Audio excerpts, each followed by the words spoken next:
Dados da Associação Brasileira de Transplante de Órgãos, divulgados no final de setembro pelo Ministério da Saúde, mostram que no primeiro semestre deste ano, 1.662 famílias autorizaram a doação de órgãos de parentes, 16% a mais que no mesmo período de 2016.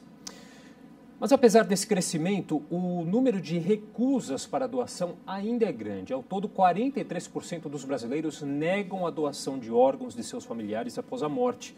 E para falar sobre esse assunto, eu recebo agora o Dr. Paulo Manuel Pego Fernandes, que é vice-presidente da Associação Brasileira de Transplante de Órgãos. Olá, doutor. Boa tarde, tudo bem? Boa tarde, tudo bem. E você, Felipe? Tudo em ordem. Bom, doutor, quais são aí os principais motivos, então, para os familiares, para as pessoas de uma maneira geral, recusarem ainda essas doações? Eu acho que isso é multifatorial, na verdade. Um fator que pesa é que a lei brasileira hoje, quem autoriza ou não autoriza a doação de órgãos é a família.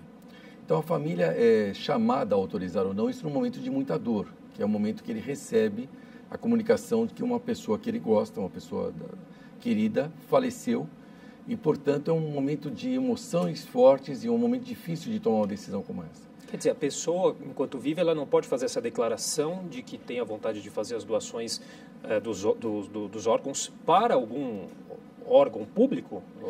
Não, na verdade, assim, pode fazer, mas não tem validade legal. A lei já mudou algumas vezes e cada país tem uma legislação diferente. No Brasil, atualmente, nos últimos anos, o que vale é a família.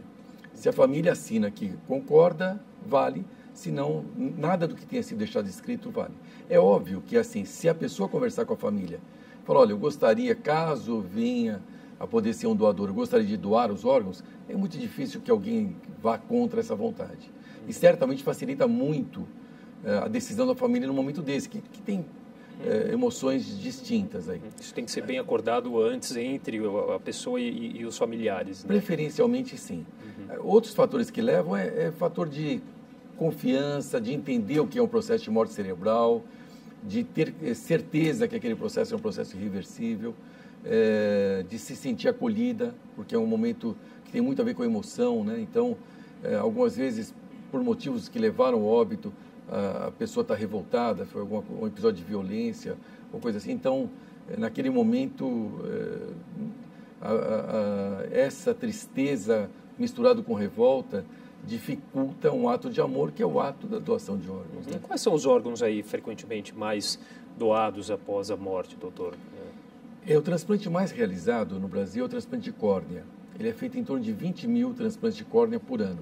A gente chama que isso é tecido, né? A córnea é um tecido do olho. Outros tecidos, como pele, para grandes queimados, como ossos, para grandes perdas ósseas, como principalmente com essa epidemia de acidentes de moto, acabam tendo essa influência.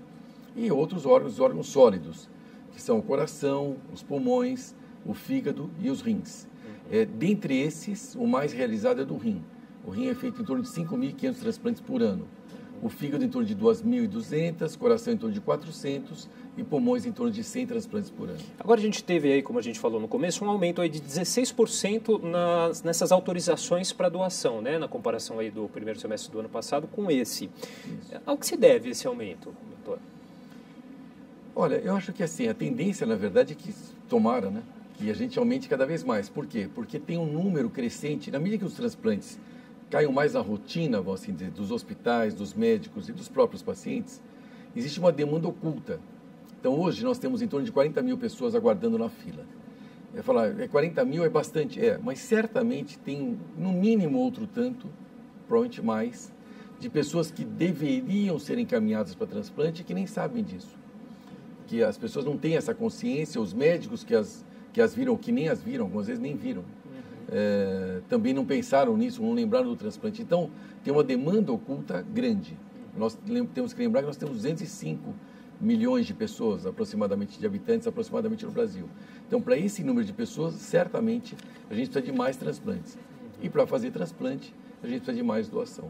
E aí, doutor, a gente tem aí, segundo informações aqui do Ministério da Saúde, que no primeiro semestre desse ano, de 2017, foram realizados no país cerca de 12 mil, um pouquinho mais, de cirurgias de transplante, né? Um número aí bem menor do que a fila aí, né?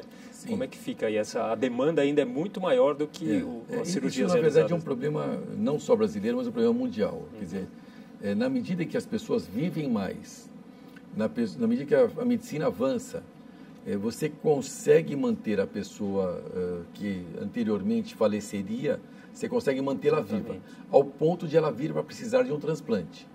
Então, nessa situação, a demanda por doação é uma demanda crescente.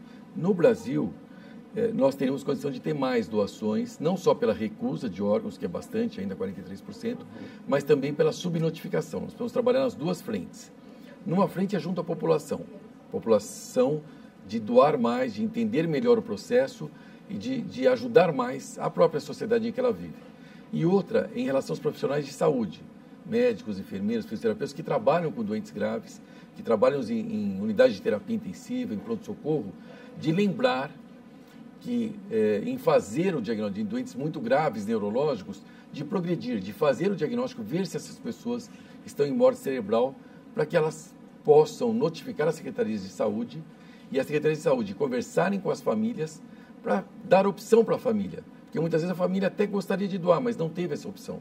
Então, da gente melhorar a notificação, diminuir a subnotificação, porque isso também é um outro universo oculto e que corresponderia pelo menos a mais metade do que a gente vê. E aí é todo um trabalho prévio que precisa ser muito bem feito, até porque a gente sabe que o tempo é um fator crucial nessa questão de transplantes, né, doutor? Essa é uma questão cultural, em parte de educação, em parte de aprendizado e para todo mundo, para todas as pessoas. Para pessoas que precisam de transplante, que obviamente vão lembrar, os familiares, de pessoas que têm opção de doar e de profissionais de saúde que atuam nessa linha de frente, lembrando dessa demanda oculta, desse problema que não está naquele momento presente, mas que está acontecendo todos os dias. E 95% aí dos procedimentos são financiados pelo SUS, né, doutor, dos transplantes? Isso é uma outra coisa bem interessante no Brasil. Os transplantes no Brasil viraram praticamente uma política, graças a Deus, viraram uma política de Estado e não uma política de governo. Então, nos últimos anos, décadas, os transplantes têm sido tratados com mais carinho, vamos assim dizer, pelo Estado, e com isso 95% dos transplantes são feitos pelo Sistema Único de Saúde. É o maior sistema público de saúde do mundo, em termos de número de pacientes realizados que o governo paga.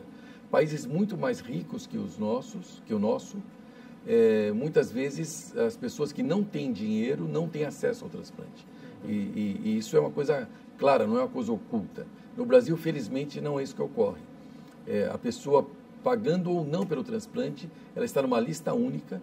Essa lista única é estadual, ela é auditada praticamente online pelas próprias famílias, pelos próprios pacientes e pelo Ministério Público, além da Secretaria de Saúde e Profissionais. Então, com isso, o sistema é muito transparente. É um sistema que qualquer pessoa pode acessar por internet para saber qual é a fila e como a fila está andando. Então, é um sistema, entre aspas, imune a fraudes, né? Quer dizer, ela é muito auditada por todos os lados. E aí, só para a gente finalizar, a logística aí também é feita aí com um auxílio total da Força Aérea Brasileira, né, doutor? De transporte, a logística de transporte desses órgãos, né? Como que é bem feita esse trabalho? Então, isso foi progredindo muito. A gente, obviamente, a gente pode aprimorar um pouco, mas progrediu muito em relação ao que era feito antes. Hoje, a aviação civil, ela, dependendo do órgão, porque depende do órgão, se você pode ficar mais tempo fora do corpo ou não. Então, por exemplo, se você pega um rim, ele pode às vezes ficar 24, 36 horas. Se pega um coração, pode ficar no máximo 5. Então, é muito diferente num país do tamanho que é o Brasil, num país continental como o nosso. Então, dependendo do órgão, ele pode vir numa caixa, no sistema de transporte, num voo comercial. Dependendo do órgão, ele precisa de um jatinho. Ele precisa vir rápido. Prioridades até para pousos e decolagens. Então, hoje nós temos, a aviação civil tem ajudado muito, tem sido uma parceira nisso. E a aviação, a FAB, principalmente, e as polícias militares, a Polícia Militar do Estado de São Paulo, também tem ajudado muito, às vezes com avião, mais ainda com helicóptero, no sentido de transportar. E o que nós temos pedido algumas vezes é a priorização de jatos, em especial para coração, quando é de outros estados, porque 1 hora faz muita diferença nessa situação. Ok, doutor. Queria agradecer a participação do senhor aqui, os esclarecimentos para o Jornal da Câmara. Muito obrigado. Eu que agradeço, Felipe, pela oportunidade.